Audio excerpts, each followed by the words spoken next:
Bonjour à toutes et bonjour à tous, bienvenue sur la chaîne Découvrir, Investir et s'enrichir. Vous êtes sur la playlist Bourse, faut-il investir sur? Donc aujourd'hui, nous voyons l'entreprise Capgemini qui retrace pas mal ces derniers temps, donc il y a peut-être une opportunité.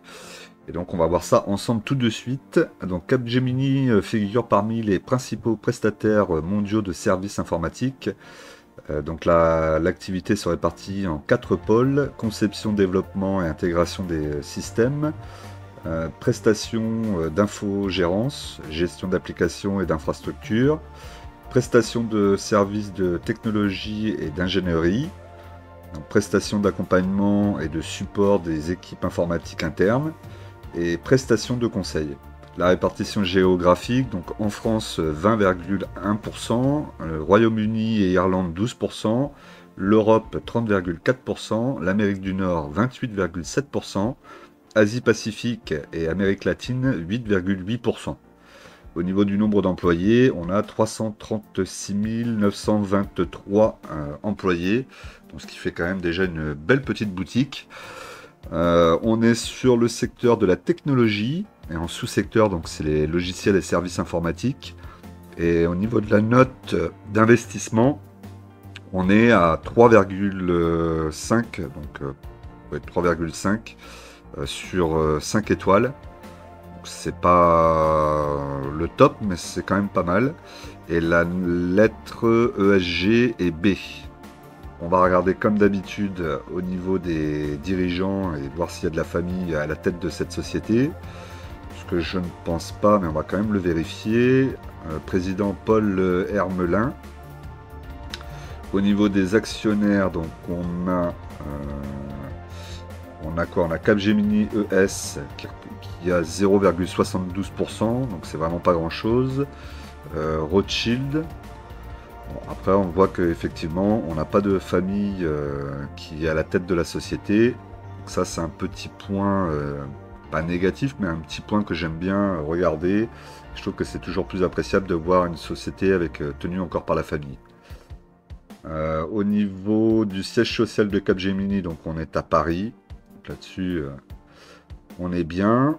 Et au niveau des autres entreprises du même secteur, donc on peut voir que actuellement Capgemini sur 3 ans avait fait moins 21,31%, alors que la moyenne du secteur est plutôt de 25,77% en positif, donc le delta est quand même assez important. Sur un an, moins 3,63, alors que la moyenne du secteur est plutôt de 33,63%, presque 30% d'écart. Finalement, je ne m'attendais pas à avoir des écarts aussi importants par rapport au secteur. Sur 5 jours, on est à moins 10. La moyenne du secteur est à moins 2,78. Et en variation, donc moins 2,09. Lorsque la moyenne est à moins 1,62. On voit que sur la moyenne jusqu'à il y a 3 ans, on est en sous-performance par rapport à son secteur. Donc ça, c'est quand même bon à noter. Moi-même, je ne pensais pas autant. Même si c'est une société que j'apprécie, on va quand même vérifier au niveau des fondamentaux que ça ne dise pas le contraire. Au niveau du consensus analyste, donc on est accumulé à 17 analystes pour un prix à 164,80 et un objectif de cours à 215,47, plus 30%. 164 actuellement, on est à 161,40. On perd encore moins 2,06% aujourd'hui. Et on voit déjà que depuis le début de l'année, on est à moins 14,33%. On ne peut pas dire que Capgemini est en bonne performance sur l'année 2024, mais ça peut aussi être justement une opportunité d'achat. Je vous rappelle que l'investissement en bourse peut provoquer une perte partielle ou totale de votre capital. Vous ne devez en aucun cas copier ou reproduire mes prises de position. Je ne suis pas un conseiller financier, mais un particulier qui investit en bourse à titre personnel. Alors, on va aller regarder la finance. Alors, au niveau de la finance, qu'est-ce qu'on peut voir? On peut voir déjà que le chiffre d'affaires augmente légèrement à partir de 2024, 2025, 2026. Il y a une petite baisse entre 2023 et 2024. Les marges nettes augmentent d'année en année, donc ça c'est plutôt pas mal. Depuis 2019, on voit la courbe, la ligne verte là, Elle est en augmentation constante, elle approche des 9% là, pour 2026. La marge d'exploitation, elle est au-dessus des 10%. Donc il y a un petit delta entre les deux et peut-être qu'en moyenne aller chercher de la performance supplémentaire. Et après, pour le reste, résultats d'exploitation en jaune, on voit que ça évolue pas trop et les résultats nets restent assez stables aussi. Hein. Depuis 2023, il n'y a pas d'augmentation flagrante, en tout cas, pas à l'œil nu comme ça. Le PER 2024 est à 16,7 fois les bénéfices, 16 fois pour l'année 2025, l'année prochaine.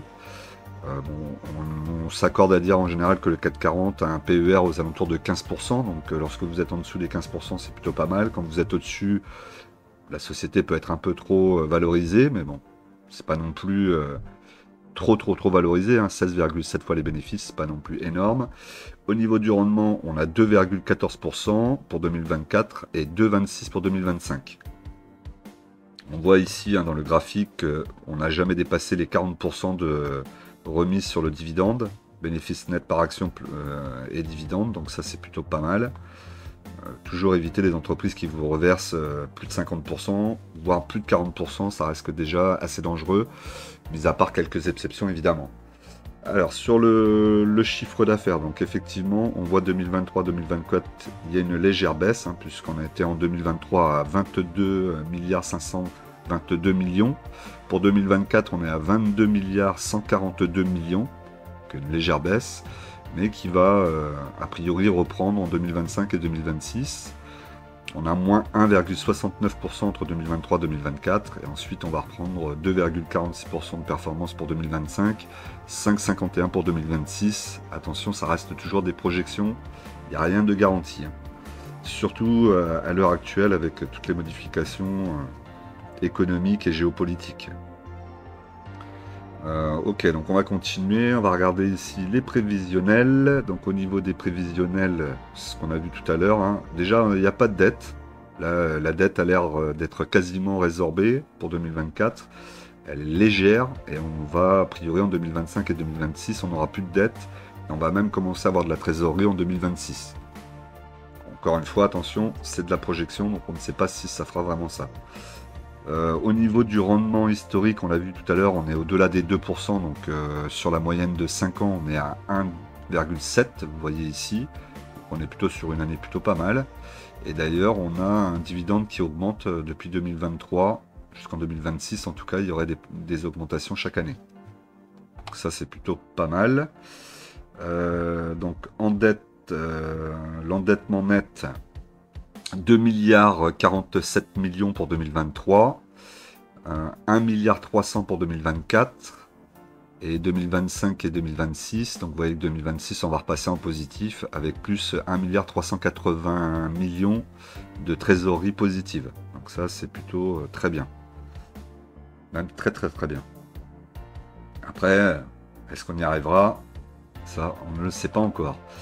Au niveau du CAPEX, on a 254 millions qui ont été investis en 2023, moins 10,25 par rapport à 2022, donc il y a quand même une baisse assez significative. Et on voit que pour 2024, 2025, 2026, ils vont réinvestir. Donc en général, on est dans une fourchette assez large, hein, je vais vous dire entre 250 millions et 300 millions investis chaque année. C'est bien, c'est correct, ils investissent et c'est important qu'ils continuent à investir pour continuer à croître. Les entreprises qui arrêtent d'investir, généralement, elles se meurent dans les années et les décennies qui suivent. Hein. Toujours investir, c'est important pour une entreprise. Chercher de la croissance extérieure, pourquoi pas, ou améliorer la croissance interne. Au niveau des marges nettes, donc ici, on a 7,38 en 2023, 7,77 en 2024, 7,96 en 2025, 8,26 annoncé pour 2026. Donc très bien, marge nette, on voit qu'elle augmente. On a vu sur le graphique tout à l'heure hein, qu'il y avait des possibilités d'aller chercher peut-être les 10% de marge dans les 10 années, là, d'ici à 2035. Le ROA, pardon, il est de 6,63%. Il a augmenté par rapport à 2022 de 16,48%. Non, pardon. Je dis une bêtise. Il a baissé.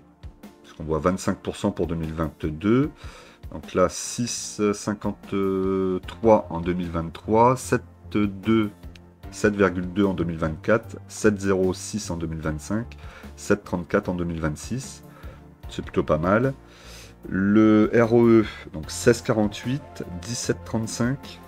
On est au-dessus des 15% chaque année, en tout cas depuis 2023. Donc ça, c'est vraiment très bien. Ensuite, le leverage, donc on est à 0,55, donc pas de risque majeur. Hein. N'oubliez pas qu'au-dessus de 4, il y a danger. Donc là, on est plutôt très très bien. Le CAPEX, bon, on l'a vu tout à l'heure. Les flux de trésorerie par action, on est à 14,74, c'est plutôt correct. Le dividende, 3,25 € en 2022, 3,40 € en 2023, 3,51 € en 2024, 3,69 € en 2025 et 3,98 € en 2026. C'est ce qu'on a vu tout à l'heure avec les augmentations, hein, à peu près 3,46 € pour 2024 d'augmentation, 4,98 € et 7,85 €. On va dire qu'on est aux alentours de 4 à 5% d'augmentation par année, lissée jusqu'en 2026. Donc c'est plutôt correct. C'est plutôt correct. Moi, je préfère une entreprise qui va augmenter son dividende d'année en année progressivement plutôt que des entreprises qui font des yo-yo sur leurs dividendes. Je pense que pour vous, c'est la même chose. Bénéfice net par action, 8,79 en 2022, 9,37 en 2023, 9,83 en 2024, 10,15 pour 2025 et 11,05 pour 2026. Donc ça, c'est très bien. Rien à redire dessus. Et au niveau des actions, nombre d'actions, on voit que ça va être stable. Il y a une petite augmentation de nombre d'actions sur le marché entre 2023 et 2024, mais c'est très léger. Donc ça reste quand même très correct aussi là-dessus. Ensuite, on va aller voir la partie cotation, voir un petit peu la map, puisqu'on a vu que tout à l'heure, on avait quand même pas mal de négatifs par rapport au même secteur, à travers le monde évidemment. Maintenant, on va regarder la map performance de la société. On retrouve ce qu'on a vu tout à l'heure, hein, du négatif sur 1 an et sur 3 ans, du positif sur 5 ans et du positif sur 10 ans. Donc, plus 205% sur 10 ans et plus 58% sur 5 ans. Par contre, tout le reste est rouge. Donc là, pas forcément très très bon. C'est bien que je refasse un peu cette analyse, hein, puisque c'est une action que je trouvais plutôt intéressante. Mais là, du coup, peut-être un petit peu moins, vu les performances que je vois là actuellement. Bon, après, il ne faut pas forcément s'arrêter qu'à ça. Hein. Là, on fait vraiment une analyse assez légère. Après, il faut aller un petit peu plus en profondeur, voir les raisons du pourquoi. Et regarder tous les chiffres avec un peu plus de précision, je pense. Les extrêmes de cours, donc on a eu du 160,15 sur la semaine au plus bas et 180,10 au plus haut sur la semaine, ça fait quand même un beau delta. Si on vient chercher sur l'année en cours, donc 160,15 c'est le plus bas de l'année et le plus haut de l'année a été à 227,40. 227,40 qui est le plus haut depuis plus de 10 ans. Donc bon, c'est un delta qui peut être intéressant. Après, il faut rester méfiant quand même. Hein. Au niveau de sa performance, donc on voit qu'en 2024, on est en négatif, 2023 positif, 2022 négatif. On a eu 3 années de positif, en 2018 négatif, 2016 négatif. Bon, il y a quand même pas mal d'années positives hein, au final. Hein. Si on regarde de 2024 à 2014 pour prendre les 10 dernières années, on a eu 3 années négatives. On va même prendre 2023-2013 puisque 2024 n'est pas fini. On a 3 années négatives sur 10 ans, ce qui est quand même pas si mauvais que ça au final. Hein. Ok, maintenant on va regarder le graphique. Voir un petit peu si le graphique peut nous en apprendre un petit peu plus sur ne serait-ce que sa performance. Alors au niveau du graphique, s'il veut bien charger. Voilà, donc là on est sur un graphique journalier, on va regarder rapidement sur le journalier. Bon là c'est ce qui se passe aujourd'hui évidemment. Grosse bougie de chute hier et rebelote encore aujourd'hui avec en plus une mèche hein, qui a passé le support qui est lui à 160 70. Et heureusement, le corps, lui, n'est pas passé. On voit qu'on est largement sorti de la tendance, hein, puisque la tendance journalière, elle est en bleu clair, hein, vous la voyez ici. On avait les deux lignes ici, on l'a largement cassé, on est sorti de ce biseau de tendance. Donc là, attention, ils annoncent des chiffres moins bons pour la fin de l'année, donc la chute de Capgemini est peut-être pas terminée, donc c'est peut-être pas encore forcément le moment d'y rentrer. Je pense qu'il faut être un petit peu attentiste là. On a les moyennes mobiles qui se sont retournées, donc on va plutôt regarder sur du long terme, hein. C'est plus parlant je trouve. Ouais, bon bah vous voyez sur long terme, hein, grosse bougie rouge, donc là le mois d'octobre lui a fait très mal évidemment. On revient ici sur des supports qui pourraient être intéressants en prenant, si on prend ici par exemple, on va prendre les mèches plutôt. On va se prendre les mèches ici. On pourrait peut-être déjà imaginer de revenir sur le dossier sur les 152,40. Dans ces alentours-là, on pourrait avoir un support qui serait peut-être un peu plus costaud. La moyenne mobile 20 périodes pour le moment, c'est pas retourné. On est toujours bien positionné, mais je pense que ça va pas tarder. On le voit un petit peu là, hein, elle commence un petit peu à fléchir. C'est léger, mais ça fléchit un petit peu. Moyenne mobile 20 périodes qui est à 182,93. Moyenne mobile 50 périodes à 172,92. Moyenne mobile 100 périodes à 135,88. Je pense pas qu'on y retournera. Mais comme je vous dis, je pense que les 154, on peut aller les chercher. En restant patient et en laissant la situation telle qu'elle est aujourd'hui, avec les risques de surtaxe de l'État, les problèmes géopolitiques. Je pense que tout ça peut peut-être nous amener sur les 154. Moi, je la verrais bien aller rechercher là les 154, 152. Je pense qu'il y a quelque chose à faire dans ces niveaux-là. Voilà donc sur Capgemini ce qu'on pouvait dire. On va faire un petit comparatif, comme j'aime bien, sur le 440. Pour voir un petit peu si elle surperforme ou sous-performe l'indice. J'imagine qu'elle doit le surperformer, en tout cas j'espère. Comparer. Si tu veux bien me donner la main, voilà. Alors, hop, pardon. Voilà, comme ça, 440. Ici. Voyons un petit peu ce que ça va nous dire. Alors, sur un an, on a surperformé, mais là on voit qu'il y a une nette baisse, hein, très nette. Et si on regarde sur le max,